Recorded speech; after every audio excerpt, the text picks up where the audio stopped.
আসসালামু আলাইকুম। সম্প্রতি ঢাকা দক্ষিণ সিটি কর্পোরেশন থেকে নতুন একটি নিয়োগ বিজ্ঞপ্তি প্রকাশিত হয়েছে, যেখানে ৬টি ক্যাটাগরিতে সর্বমোট ১৮ জনকে নিয়োগ প্রদান করা হবে। আজকের এই নিয়োগ বিজ্ঞপ্তিতে আমরা জানব কোন পদে কতজনকে নিয়োগ দেওয়া হবে, শিক্ষাগত যোগ্যতা কেমন, কিভাবে কোথায় গিয়ে আবেদন করবেন এবং কোন পদের জন্য কত টাকা পরীক্ষার ফি প্রদান করতে হবে, সবকিছু বিস্তারিত জানবো। তার আগে ছোট একটা অনুরোধ, আপনি যদি এই চ্যানেলে নতুন এসে থাকেন তাহলে অবশ্যই চ্যানেলটিকে সাবস্ক্রাইব করবেন, আর যদি ফেসবুক পেজ থেকে দেখে থাকেন তাহলে অবশ্যই পেজটিকে ফলো দিয়ে পাশে থাকবেন। এখানে দেখতে পাচ্ছেন প্রথমে যে পদ সেটি হচ্ছে সহকারী প্রকৌশলী, ৯ম গ্রেডে বেতন স্কেল প্রদান করা হবে। এই পদে সর্বমোট ৬ জনকে নিয়োগ দেওয়া হবে। শিক্ষাগত যোগ্যতা হচ্ছে স্বীকৃত কোনো বিশ্ববিদ্যালয় হতে প্রকৌশলে কমপক্ষে ২য় শ্রেণী বা সমমানের সিজিপিএতে স্নাতক বা সমমানের ডিগ্রি থাকতে হবে। দ্বিতীয় পদটি হচ্ছে সহকারী প্রকৌশলী, ৯ম গ্রেডের বেতন স্কেল প্রদান করা হবে। এই পদে মাত্র ২ জনকে নিয়োগ প্রদান করা হবে। শিক্ষাগত যোগ্যতা ১ নং পদের মতোই। ৩ নম্বরটি হচ্ছে সহকারী প্রকৌশলী, যান্ত্রিক বিভাগে, ৯তম গ্রেডে বেতন স্কেল প্রদান করা হবে। এই পদে ১ জনকে নিয়োগ দেওয়া হবে। শিক্ষাগত যোগ্যতা আগের পদের মতোই। ৪ নম্বরটি হচ্ছে উপসহকারী প্রকৌশলী, ১০তম গ্রেডের বেতন স্কেল। এই পদে ৫ জনকে নিয়োগ প্রদান করা হবে। শিক্ষাগত যোগ্যতা হচ্ছে স্বীকৃত ইনস্টিটিউট বা প্রতিষ্ঠান হতে প্রকৌশলী ডিপ্লোমা থাকতে হবে।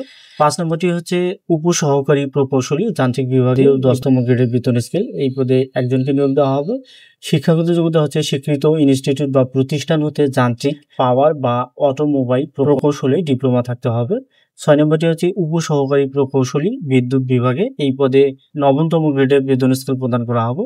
৩ জনকে নিয়োগ দেওয়া হবে এই পদে। স্বীকৃত ইনস্টিটিউট বা প্রতিষ্ঠান হতে বিদ্যুৎ প্রকৌশলী ডিপ্লোমা থাকতে হবে। এই পদগুলোর ক্ষেত্রে বাংলাদেশের সকল জেলার নারী এবং পুরুষ উভয়ে আবেদন করতে পারবেন। আবেদনকারী বয়স ১ আগস্ট ২০২৫ খ্রিস্টাব্দ তারিখ থেকে ১৮ থেকে ৩২ বছরের মধ্যে হতে হবে।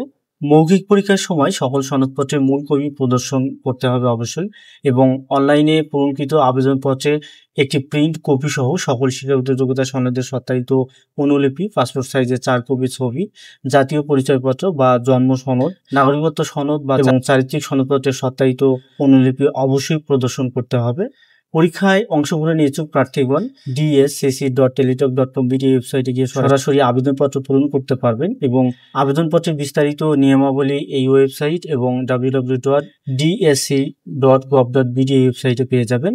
অনলাইনে আবেদনপত্র পূরণ ও পরীক্ষার ফি জমাদান শুরুর তারিখ ও সময় হচ্ছে ৮ই সেপ্টেম্বর ২০২৫ খ্রিস্টাব্দ তারিখ সকাল ১০টায়, অর্থাৎ অলরেডি শুরু হয়েছে, এবং এই আবেদনপত্র গ্রহণ চলবে ৮ই অক্টোবর বিকাল ৫টায়। যেভাবে পরীক্ষার ফি প্রদান করবেন, বিজ্ঞপ্তিতে উল্লেখিত ১ থেকে ৬ নং পদের জন্য পরীক্ষার ফি বাবদ ২২৩ টাকা প্রদান করতে হবে। তবে সকল গ্রেডের পদের ক্ষেত্রে অনগ্রসর শ্রেণীর, যেমন ক্ষুদ্র নৃগোষ্ঠী, শারীরিক প্রতিবন্ধী, তৃতীয় লিঙ্গের প্রার্থীগণ, তারা ৫৬ টাকা প্রদান করতে পারবেন। এরপরে এখানে দেওয়া আছে অনলাইনে আবেদনপত্রে প্রার্থী তার রঙিন ছবির দৈর্ঘ্য ৩০০ পিক্সেল বাই প্রস্থ ৩০০ পিক্সেল এবং স্বাক্ষর দৈর্ঘ্য ৩০০ পিক্সেল বাই প্রস্থ ৮০ পিক্সেল স্ক্যান করে নির্ধারিত স্থানে আপলোড করবেন। এক্ষেত্রে ছবির ফাইল সাইজ হচ্ছে সর্বোচ্চ ১০০ কেবি এবং স্বাক্ষরের ফাইল সাইজ হচ্ছে সর্বোচ্চ ৬০ কেবি। যেভাবে SMS এর মাধ্যমে পরীক্ষার ফি প্রদান করবেন সেটি এখানে দেওয়া আছে। প্রথমে আপনার মোবাইলের মেসেজ অপশনে গিয়ে টাইপ করবেন DSCC স্পেস ইউজার আইডি লিখে সেন্ড করবেন 160 নম্বরে। এরপরে দ্বিতীয় SMS-টি করার জন্য আবারও আপনার মোবাইলের মেসেজ অপশনে গিয়ে টাইপ করবেন DSCC space yes space pin লিখে সেন্ড করবেন 160 নম্বরে। এখানে আরও বেশ কতগুলো শর্তাবলী উল্লেখ করা রয়েছে, যেগুলো আপনারা আবেদন করার পূর্বে অবশ্যই ভালোভাবে দেখে নেবেন, এবং আপনাদের সুবিধাতেই সার্কুলার ডাউনলোড লিঙ্কটি আমি ভিডিও ডিসক্রিপশনে দিয়ে দেবো, সেখান থেকে ডাউনলোড করে দেখে নিতে পারবেন।